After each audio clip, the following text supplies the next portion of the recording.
Баян өндөр сумын засаг дарга иргэдийн их уулзалт 3 дахь өдрөөр үргэлжилж байна. Өнөөдөр гоёлогийн иргэдийг иршиглэн соёлын төвөг хүлээн авч уулзсан бол Баян болог багийн иргэдтэй хөдөлмөр халамж үйлчилгээний газар уулзаж иргэдийн санал хүсэлтийг хүлээн авч ажиллалаа. Баян өндөр сумын засаг даргын иргэдтэй хийх уулзалт Говьл баг дээр үргэлжилж байна. Говьл баг нь алслагдсан баг учраас хүүхд хүмүүжлийн аялал орхигдох тохиолдол их байдаг байна. Учир нь соёлын төвийн байр нь түрээсийн байр юм. Тиймээс шаардлагатай тоног төхөөрөмж байдаггүй учраас бэлтгэл сургалт хийхэд хүндрэлтэй байдагчээ. Мөн хүүхдүүдийг дугууланд хамруулж улс аймгийн тэмцээнд уралдаанд ороход хөрөнгө мөнгөний боломжгүй улмаас оролцож чаддаггүй байх тохиолдолж гардаг байна. Танаа суулгацуудын мөнгө төгрөг. За өнөөдөр багийн сумын төлөөлөгчтэй уулзж байгаадаа маш их баяртай. Сургуулийн хувьд бол манай сургуулийн удирдах зөвлөлөөр бол гэрэл дарга ажилтдаг, хамтарч ажилтдаг. Бидний санал бодлыг хуваалцдаг. Ийм хүн байгаа. За тэгээд ер нь сургуулийн хувьд бол хүүхд хамгааллын чиглэлээр нэлээд их анхаарч ажилладаг. Намар нэг судалгаа авсан сургууль цэцэрлэгийн орчин зам дээр тэмдэглэгээ шаардлагатай байна уу гэсэн юу аваад тэгээд яг энэ сургууль орчинд анхаарах хүүхэд тэмдэг цагаан шугам гарц тэгээд 7-оос өглөөний 7-оос оройн 19 цаг хүртэл хүүхэд явж байна гэдэг нэг анхааруулах тэмдэглэгээ бас ойрын хугацаанд шаардлагатай байна. Мөн сургууль орчинд бас гэрэлтүүлэг муу байдаг. Ялангуяа бага сургуулийн хэмжээнд өвлийн үед бол өглөө оройн цагаар гэрэлтүүлэг харанхуй яг нөгөө ахлах сургуулийнхаа урталт нэг 2 гэрэл байдаг. Бага сургуулийн хувьд бол байхгүй. Энд бол бас аюул эрсдэлд өртөх аюултай юм байна. Энэ нөгөө гэрэлтүүлэгдээ бас энэ юу аруулчлаас сайн байна гэж хэлэх гээд байна. Яг Говьл багт ажиллаад ерөнхийдөө 7 жил болж байна. Хичээлэн соёлын төвд ажиллаад. За тэгээд миний яг 7 жил ажилласан ажлын үр дүн энд одоо ажиллаж амьдарч байгаагийн хувьд яг ойлгож авсан юм юу гэхээр бид нар ерөөсөө хүүхдийн хөгжилд ерөөсөө нэг анхаарч өгөхгүй байна гэдэг юм харагдаад байна л да. Говьл багт би 7 жил ажиллахдаа эхний 3-4 жил би хүүхдүүдийг маш сайн хамруулж чадсан.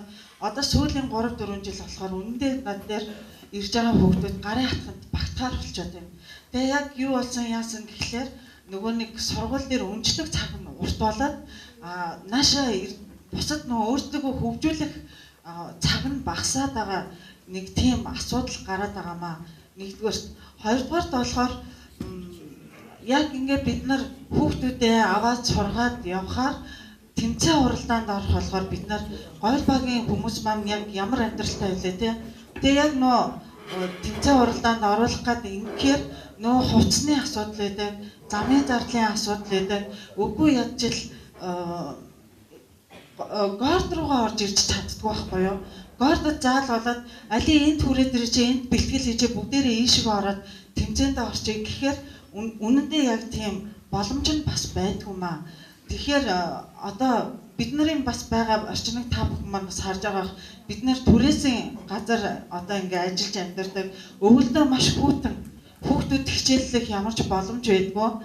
Тэгээ бид нар өөрсдөө болохоор нөө зузаан хуцаа өмсөд пара наалж суудаг. Одоо л яг дэлгэр цаг болж байгаа болохоор дулаахан болчиход байна.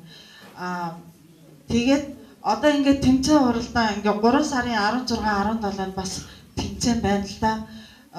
Энэ тэмцээн болохоор нэг хамтлаг ороход 100,000 төгрөгийн төлбөр төлдөг. Тэгээд миний хувьд болохоор 21 багийн 40 хүүхэдийн 3 хамтлаг байгаад байдаг. Тэгээ нөгөө хүүхдүүдэд яг 100,000 төгрөгийн төлөвлөлөд оруулъя гэхээр эцэг эхчүүдээс би татаад оруулах боломжтой.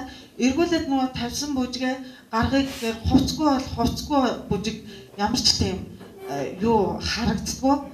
Тэгээд ер нь бол яг хүүхдийн энэ урлагийн чиглэлээр хүүхдийг хөгжүүлэх тал дээр нэг жоохон анхаарал тавиад өгөөч л гэж гуймаар байна. Тэгээд орон нутгаас бидний барьж байгаа бодлого бол хүүхд хөгжил, залуучуудын оролцоо идэвхжүүл, хүний хөгжил суурилсан 18 дэлгүүрээр хэрэгжүүлж байгаа. Гэхдээ хүүхд багчуудаа юугаар хүмүүжүүлэх вэ гэхээр энэ урлаг соёлоор дамжуулж төлөвшүүлэх асуудал. Спортын олон төрөл тэмцээнээр хатуужлыг өөрт нь олох зайлшгүй шаардлага байна.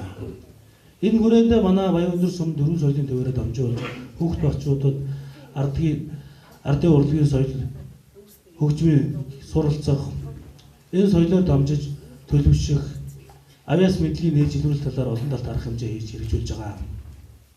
Цаашдаа ч энийг авч хэрэгжүүлж ажиллана. Энэ жилийн хувьд солонгын багшийн хэлсэн ажил дээр 2 сая төгрөгийн хувьц хэрэгслийн дэмжлэг үзүүлье. Тэгээ та тэр 2 сая төгрөгөөр урдаа мэдээ босод үйлдвэрлэж хэрэгжүүлээрэй. Баян өндөр сум хажуудаа спорт зал барьсан. Спорт зааланда спортын 8 төрлийн тэмцээн уралдаануудыг 8 төрлийн зөрил төрхийн айл өрхөө хүүхдүүдийг хичээлүүлж байгаа. Үндэсний өөх, жуудаа, чөлөөт өөх, шатар даам гээд олон төрлийн тэмцээнүүдэд тэр хүүхдүүдийн авяас мэдлэгийг нээж илрүүлэх, үн төлбөргүй секс дугуйлан хичээлүүлэх, алдартай гавьяатангуудыг нэр 100 алдарсан хүмүүсээр тэнд хичээл заалгаж байгаа. Монгол улсын гавьяа тамирчин, олон улсын хэмжээний мастер, одоо Монгол улсын уран барилдаанд тулгай зааны дөрсөн дүүг бас бид бүхэн үндэсний өөхийнхөө хичээлийг заалгахаар өрж байгаа. Хаана хэн хүүхдүүд байгаа авиасыг нээж илрүүлж чадах хүн бүрийг бид нар дэмжиж хамтарч ажиллана. Сая төгрөгийн зээлийг авах болцоо байгаа. Энэ жил тус багт багийн төвийн нэгдсэн байр баригдах юм. Мөн бүрэн камержуулалт гэрэлтүүлэг тавихаар төлөвлөж байгаа ч ингэснээр иргэдийн аюулгүй орчинд амьдрах эрхэн нэгдэж гэмт хэргийн гаралт буурах давуу талтай юм а. Энэ Малта